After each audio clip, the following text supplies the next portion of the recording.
જેટલી રાહ સ્થાનિક સ્વરાજની ચૂંટણીની જોવાઈ રહી હતી, હવે મતદાન શરૂ થઈ ગયું છે, પરંતુ એ જ દરમિયાન ગઈકાલે સાંજે ઘણા બધા એવા ફોન ભાજપ દ્વારા લોકોને કરવામાં આવ્યા હતા કે મતદાન અમને કરવાનું છે, અમે ભાજપમાંથી બોલી રહ્યા છીએ, અમે તમારા વિકાસના કામ કરીશું. પણ સવાલ એ છે કે કેટલા કામ કર્યા છે.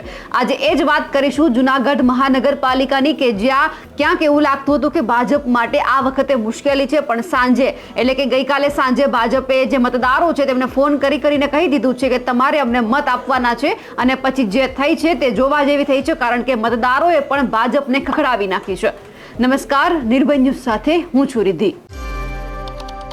આપણે છેલ્લા લાંબા સમયથી જોતા આવ્યા હતા કે જૂનાગઢની અંદર વિકાસના કેવા કામ થયા છે. ત્યાં વિકાસના કામ ખરેખર થયા છે, કારણ કે નેતાઓ બણગા ફૂંકી રહ્યા છે કે અમે કામ કરેલા છે, પણ ખરા અર્થમાં લોકોને ખબર છે કે કેટલા કામ બાકી છે ને કેટલા થયા છે. આવું જ કંઈક બન્યું જ્યારે ભાજપ તરફથી લોકોને ફોન કરવામાં આવ્યા હતા કે કાલે સવારે તમારે ભાજપમાં મત નાખવાનો છે, ભાજપને મત આપવાનો છે, જેટલા પણ ભાજપના ઉમેદવાર છે તમારે એ જગ્યા ઉપર બટન દબાવી અને તમારે મતદાન કરવાનું છે.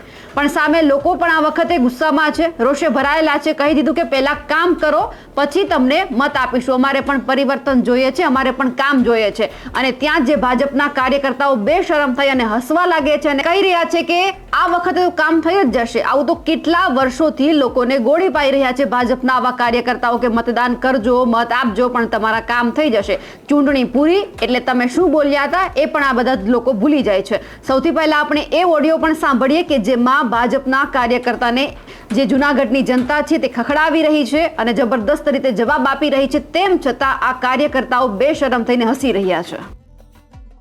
હેલો, હાજી ભાજપ કાર્યાલયમાંથી વાત કરું છું. ક્યાંથી બોલો? ભાજપ કાર્યાલયમાંથી સાહેબ. જૂનાગઢથી?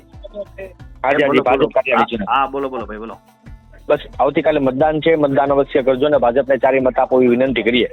એમને પણ ભાજપને મત આપી તો 20 વર્ષથી જ આપીએ છીએ. હવે અમને કઈ તમને દયા નથી આવતી? અમને તો થાકી ગયા રોડમાં, રસ્તામાં, ગટરમાં. ના ના, અપડેશન થશે, બહુ સારું અપડેશન થશે. મારા વાલા તમે સાંભળો, અમે યાર મોદીને અહીંયા સુધી પુગાડી દીધા અને અહીંયા અત્યારે હાવ ભ્રષ્ટાચાર ને લોહી પી ગયા, એટલો ભ્રષ્ટાચાર કર્યો. બોલો. ના ના ના, સાચી વાત છે. એમને હું તમને કહું, તમને દયા ન આવે કે ખરેખર એમ કેવું છે કે અમને તમારે ખરેખર શું કેવું છે કે અમને 5 વર્ષ આરામ આપો, અમારે બધે ધરાઈ ગયા છે કોન્ટ્રાક્ટ. કેવું ન કહેવાય? તમને હું કહું કે ગટર મારી સોસાયટીમાં 1.5 ફૂટની ગટર છે અને મને ફોન આવ્યો કે ભાઈ તમારી ગટર કાઢવાની મંજૂરી આપો. સાંભળો, તો એને 1.5 ફૂટની ગટર નાખવી, 1.5 ફૂટની ગટર હાલે 20 વર્ષે ભરાણી હતી અને કાઢીને 1.5 ફૂટની ગાલવી. બોલો, શરમ ન આવે આવી વાતો કરતા?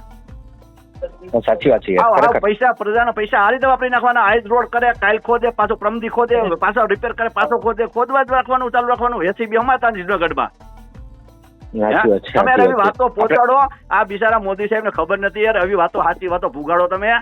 અહીંયા દઈ નાખી પબ્લિકમાં. અત્યારે એટલું બધું કરંટ છે, અંડર કરંટ કે વાત પૂછોમાં. તમે થાકી ગયા, બધે રોદા ખાઈ ખાઈ જમ્પ પૈયા ગયા ગાડીઓના. તમે સાચી વાત પહોંચાડો મારા વાલા, પ્લીઝ. તમારું નામ શું?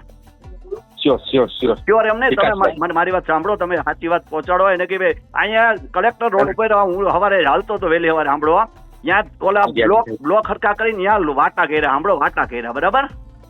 ઈ ફૂટના ભાવે કેટલા રૂપિયા ખાઈ ગયા છે ભગવાન જાણે.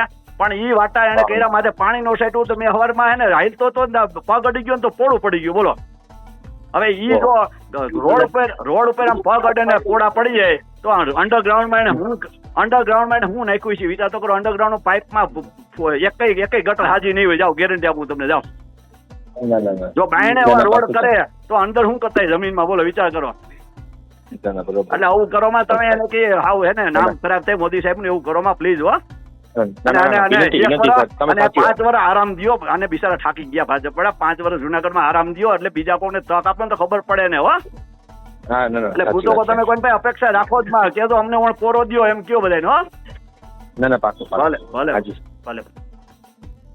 જે રીતે આ બધા ઓડિયો વાયરલ થઈ રહ્યા છે જૂનાગઢની અંદર, કારણ કે આ વખતે પણ એવું જોવાનું હતું કે રસ્સાકસી ભરી જંગ છે. જે રીતે 66 નગરપાલિકા, 1 મહાનગરપાલિકા, એટલે બધાનું ધ્યાન લગભગ જૂનાગઢ મનપા ઉપર છે કે આ વખતે શું નવા જૂની થવાની છે. ભાજપ માટે પણ એટલો જ પડકાર હતો. ઘણા બધા કાવા દાવા કરવામાં આવ્યા, ઘણા બધા સંપ્રદાયોને આમાં ભેગા કરવામાં આવ્યા, કારણ કે જેટલા પણ સમાજ નારાજ છે તેમને બધાને ભાજપ તરફી કરવા માટે અનેક પ્રયત્નો થયા. અને ઉપરથી જો કોઈ બાકી રહેતું હતું તો આ બધા જ કાર્યકર્તાઓએ પૂરું કરી દીધું. લોકોને ફોન કરીને કહેવા લાગ્યા કે મતદાન તમારે કરવાનું છે, ભાજપને કરવાનું છે. તેમ છતાં જ્યારે કામની વાત આવે છે ત્યારે બસ ખાલી આ બધા જ કાર્યકર્તાઓને હસવું આવે છે અને એક જ વાત કરવામાં આવે છે કે થઈ જશે, એક વખત મોકો આપો. આટલી બધી વખત મોકો આપ્યો, તેમ છતાં જેટલા પણ કામ થયા છે એ લગભગ લોકોને ખબર છે. અમારા અહેવાલને લઈને આપનું શું કહેવું છે કમેન્ટ કરીને ચોક્કસથી જણાવજો. સાથે જ અમારી નિર્ભય ન્યૂઝ ચેનલને લાઇક, શેર અને સબસ્ક્રાઇબ કરવાનું ભૂલશો નહીં. નમસ્કાર.